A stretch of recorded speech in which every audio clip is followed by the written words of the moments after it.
Bismillahirrahmanirrahim. Assalamualaikum warahmatullahi wabarakatuh. Alhamdulillah.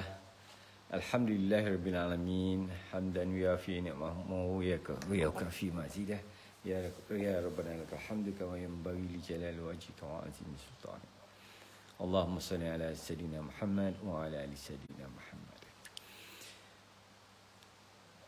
So, Alhamdulillah.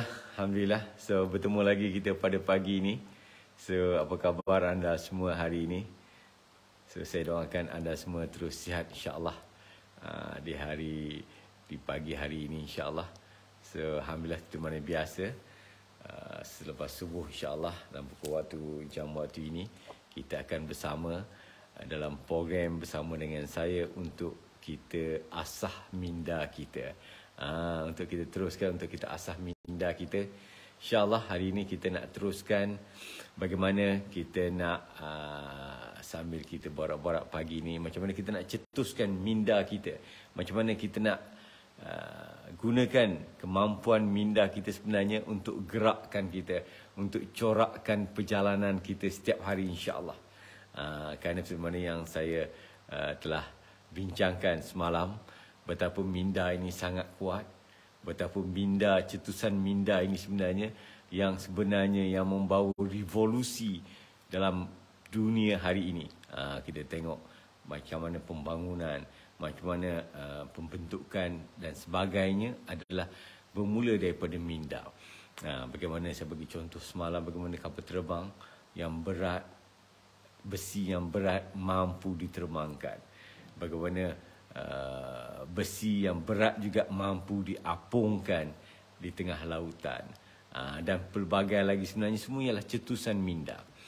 Jadi insya-Allah hari ini kita nak teruskan bagaimana kita nak asah minda kita supaya kita mampu untuk menggerakkan, untuk insya-Allah untuk tegakkan kita, untuk mencetuskan idea, untuk mencetuskan gerakan bagaimana kita nak kukuhkan ekonomi kita. Dan insya-Allah kita akan sentiasa bercakap tentang perkara-perkara yang dekat dengan kita. Kita nak pastikan bahawa apa yang insya-Allah apa yang kita perkatakan sebenarnya sangat relevan dengan kita, sangat relate dengan kehidupan kita hari ini. Itu yang paling penting. Okey? Kerana yang boleh membangunkan kita, yang boleh memajukan ialah diri kita sendiri. Okey? Sebagaimana berat mata memandang, berat lagi bahu yang memikul. Kita banyak tanggungan mungkin, kita ada banyak hutang mungkin, kita ada banyak bebanan-bebanan yang perlu kita selesaikan, tanggungjawab kita. Jadi kitalah sebenarnya yang perlu memastikan bahawa kita mampu untuk menyelesaikan segala tanggungjawab kita tadi.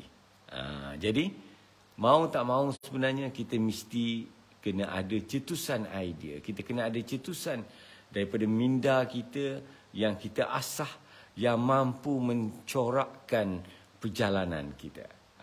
Jadi apa yang kita nak fokuskan ialah bagaimana kita nak kukuhkan ekonomi kita, bagaimana kita nak mantapkan ekonomi kita, bagaimana kita nak lonjakkan ekonomi kita. Itu yang kita insya-Allah yang kita akan bincangkan pada pagi ini insya-Allah. Okey. So alhamdulillah. Terlebih dahulu saya kenalkan diri saya. Mungkin ada yang masih belum kenal. Dan sebelum itu kongsi-kongsikan dulu bagi sahabat-sahabat yang sedang mengikuti live ini, dapat kongsikan dengan rakan-rakan kita, sahabat handai kita. Sebab insya-Allah kita nak jadi orang yang sentiasa memberi manfaat kepada orang lain. Kerana ramai sebenarnya di luar sana yang memerlukan suntikan idea, yang memerlukan suntikan semangat, yang memerlukan suntikan minda bagaimana untuk dia gerakkan, bagaimana untuk dia mulakan untuk lonjakkan ekonomi dia. Kita nak insya-Allah seluruh umat Islam terutama di Malaysia ini, bagaimana kita nak sama-sama memperkukuhkan ekonomi ummah. Jadi kita sampaikanlah kepada rakan-rakan kita. Kita sampaikanlah kepada sahabat handai kita. Mungkin kita boleh bantu mereka dengan cara ini. Kita nak supaya kurang-kurangnya dia dah ada idea macam mana sebenarnya dia nak mulakan langkah bagaimana untuk lonjakkan kembali ekonominya. Kita tahu dalam keadaan ekonomi hari ini ramai sebenarnya yang kecundang, ramai yang sebenarnya yang tewas, ramai yang kehilangan kerja dan sebagainya. Jadi kita nak bantu sahabat-sahabat kita ini supaya mereka boleh mencorak langkah mereka kembali, mengorak langkah kembali untuk memperkukuhkan kembali ekonomi mereka, untuk memperkukuhkan, untuk melonjakkan kembali ekonomi mereka. Jadi itulah yang insya-Allah. Assalamualaikum, waalaikumsalam Cik Safruddin. Alhamdulillah, terima kasih Cik Muhammad Mustaqim. Boleh stay kat sini, saya live dalam My Life Roselle HQ page FB dan juga di TikTok. Jadi rakan-rakan TikTok yang baru, selamat berkenalan. Dan insya-Allah kita akan teruskan program setiap pagi ini. Saya namakan program Asah Minda, supaya kita nak macam mana kita nak cetusan minda kita. Minda kita yang Allah kurniakan ini sangat power. Jadi bagaimana sebenarnya kita nak cetuskan, bagaimana kita nak lahirkan sehingga boleh menggerakkan seluruh jentera yang ada dalam kemampuan kita, panca indera kita, untuk kita bangunkan ekonomi kita. Okey, so boleh sertai insya-Allah setiap pagi bersama dengan saya. Jadi apa yang hari ini, sebelum itu saya kenalkan diri saya. Saya adalah Haji Abdul Wahab bin Ismail, selaku chairman dalam My Life Roselle. My Life Roselle merupakan syarikat pengeluar produk makanan dan minuman yang berasaskan Roselle. InsyaAllah banyak perkara yang kita akan ceritakan kemudian tentang Roselle. Tapi hari ini saya nak ceritakan bagaimana kita nak asah minda kita. Bagaimana sebenarnya kita nak gunakan kekuatan minda kita, mampu untuk kita gerakkan, mampu kita nak bangunkan ekonomi kita. Okey, so saya sambung penceritaan saya sambung perkongsian saya yang semalam. Semalam saya dah mulakan. So bagaimana sebenarnya saya jadikan perjalanan hidup saya, perjalanan hampir 30 tahun saya berkecimpung dalam bidang perniagaan, untuk saya kongsikan dengan anda bagaimana sebenarnya untuk supaya daripada sana anda boleh dapat idea. Anda boleh dapat idea untuk memulakan perniagaan anda. Ataupun apa saja yang anda nak lakukan, at least boleh bangunkan kembali ekonomi anda. Okay. So Alhamdulillah. So sebagaimana semalam saya dah beritahu, okay, saya nak kongsikan perjalanan hidup saya, okay, yang Alhamdulillah saya merupakan seorang anak peneroka Felda di Jengka 8. So itulah kehidupan saya, permulaan saya. Ibu bapa saya adalah seorang peneroka Felda, dan Alhamdulillah di sana permulaan semua orang, kalau mungkin saya masuk di Felda, ayah saya tahun 1971. Jadi memulakan kehidupan sebagai seorang peneroka. Jadi banyak sebenarnya onak duri yang saya tengok bagaimana kesusahan ibu bapa, kesusahan peneroka Felda. Kalau hari ini kita tengok Felda mungkin dah nampak senang, mewah. Tapi pada permulaan mereka ini sangat struggle. Saya tengok ayah saya pada permulaannya sangat struggle. Masuk dengan hutan belantara yang tebal, dengan jalan merah, tanah merah lagi, tak ada api, elektrik, air, semua tak ada lagi. Bagaimana saya terpaksa setiap pagi mandi di perigi sahaja. Kemudian bagaimana terpaksa malam-malam menggunakan lilin dan juga api pelita. Kalau belajar tu pagi-pagi penuh je hidung dengan serombong asap. TV, radio semua masih belum ada lagi. Kalau ada pun jarang-jarang. Itulah kehidupan orang Felda pada permulaan. Saya masa bersekolah, masih ingat lagi, saya bersekolah orang pakai kasut di kaki, saya pakai kasut di bahu. Setiap hari pergi ke sekolah mesti letak kasut dekat bahu. Sampai ke sekolah basuh kaki, barulah pakai kasut. Begitu sekali kehidupan anak-anak Felda dan peroka-peroka Felda di awal pembukaan Felda. Tapi alhamdulillah kajian banyak membantu. Kajian banyak membantu dan membangunkan Felda sehingga hari ini kita lihat Felda sangat-sangat boleh dibanggakan. Okay. Dan alhamdulillah saya menuntut di UTM. Habis di UTM saya mulakan pekerjaan saya. Pada permulaan saya bekerja di Sarawak, Sibu Sarawak. Saya join syarikat yang melaksanakan pembinaan airport Sibu. Saya sebagai projek engineer, melaksanakan projek sana hampir 3 tahun saya di sana. Sebanyak pengalaman sebenarnya di Sarawak, seronok berjumpa dengan rakan-rakan IBAN. Kalau setiap tahun merayakan hari gawai mereka, kita pergi ke rumah panjang mereka, siap bermalam di sana. Mereka sediakan, alhamdulillah, dia tahu kita orang Muslim, disediakan makanan-makanan yang halal. Jadi kehidupan di sana, hampir 3 tahun saya di sana, 3 tahun lebih. Lepas siap projek saya di Airport Sibu, saya kembali ke Semenanjung, di KL. Di KL saya di KL, di Kuala Lumpur, saya join syarikat pengurusan juga yang melaksanakan airport KLIA waktu itu. Baru nak mula, baru nak buat. Dan alhamdulillah. Apa yang saya nak masukkan ialah bermula mungkin di Sarawak saya mungkin tidak ada masalah sangat sebab berjauhan daripada keluarga.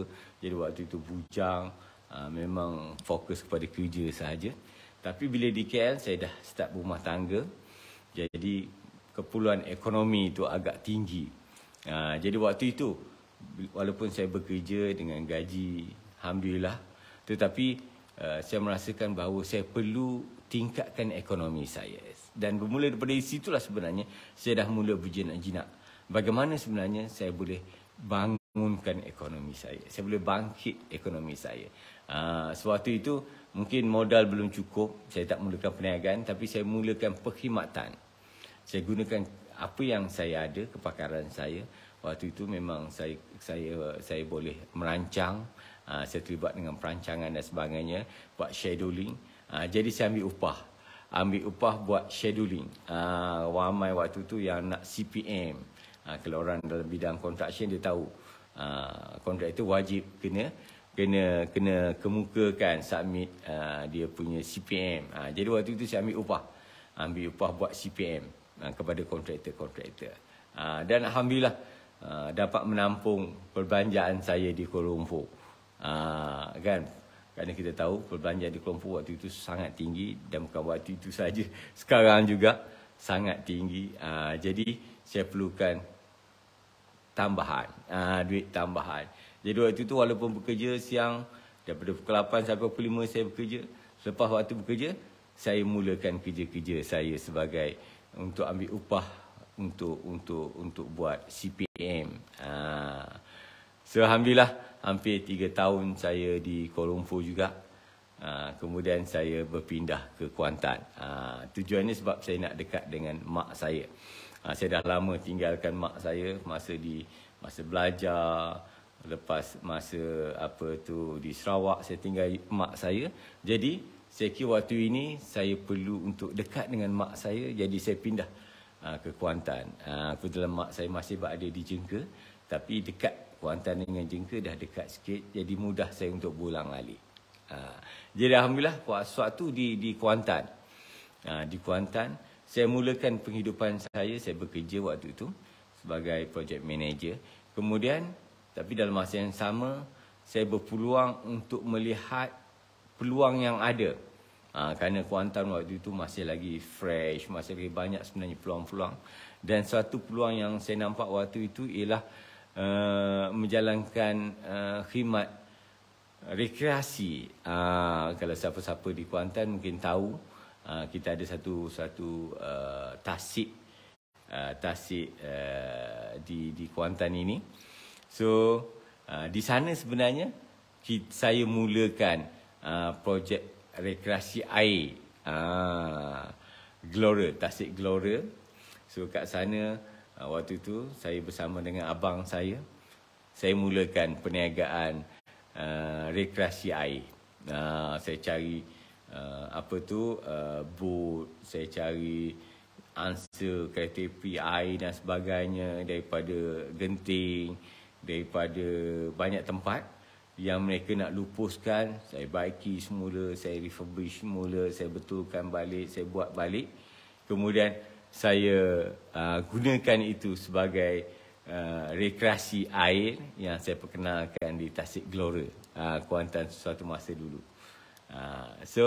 Dalam tahun 96 gitu, saya dah mulakan. Dan Alhamdulillah waktu itu banyak permintaan, banyak orang-orang baru nak mula. So nampak ada aktiviti. Jadi itu sebenarnya apa yang saya lakukan. Saya lakukan untuk daripada sebenarnya saya ambil apa yang saya nampak peluang dan permintaan. Sebab itulah asas kepada perniagaan. Perniagaan ialah bila mana kita nampak kita nampak ada permintaan dan adanya peluang. Dan waktu itu saya nampak rekreasi air masih belum meluas lagi, masih belum diperkenalkan lagi.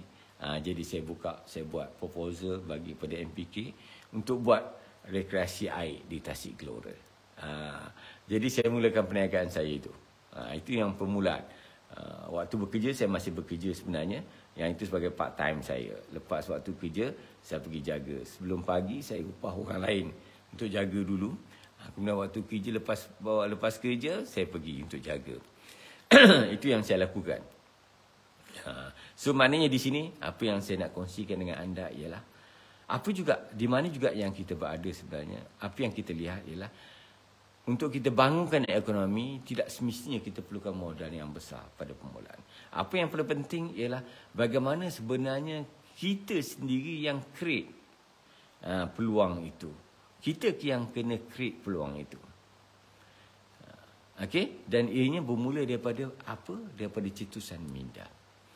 Apabila minda kita aktif, minda kita sentiasa inginkan sesuatu yang terbaik, jadi apa juga yang kita nampak, apa juga yang kita lihat, sebenarnya kita cuba untuk analisa, untuk jadikan ianya sebagai peluang kita.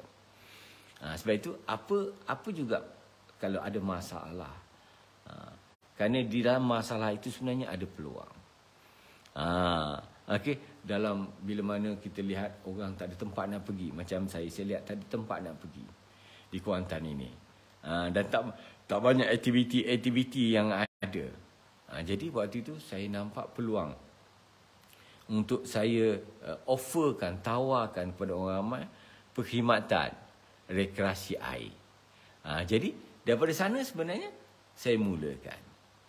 Dan itulah sebenarnya apa yang perlu kita buat dalam kehidupan kita. Kita kena pastikan apa juga yang ada di sekeliling kita, apa juga yang ada dekat dengan kita sebenarnya, apakah peluang yang kita boleh cipta supaya ianya boleh membantu meningkatkan ekonomi kita. Dan itulah sebenarnya yang saya nak kongsikan dengan anda. Bagaimana sebenarnya kita perlu cetuskan idea ini. Bukanlah idea yang besar-besar, yang canggih-canggih, yang jauh dengan kita. Tapi kita cetuskan idea untuk bangunkan ekonomi kita dengan apa yang ada di sekeliling kita. Ataupun apa yang ada di tangan kita waktu itu. Dan itulah sebenarnya permulaan kepada bagaimana kita nak bina kekuatan ekonomi kita. Kita nak mulakan bagaimana kita nak mulakan perniagaan kita. Kerana ramai yang tanya kepada saya, nak berniaga apa sebenarnya?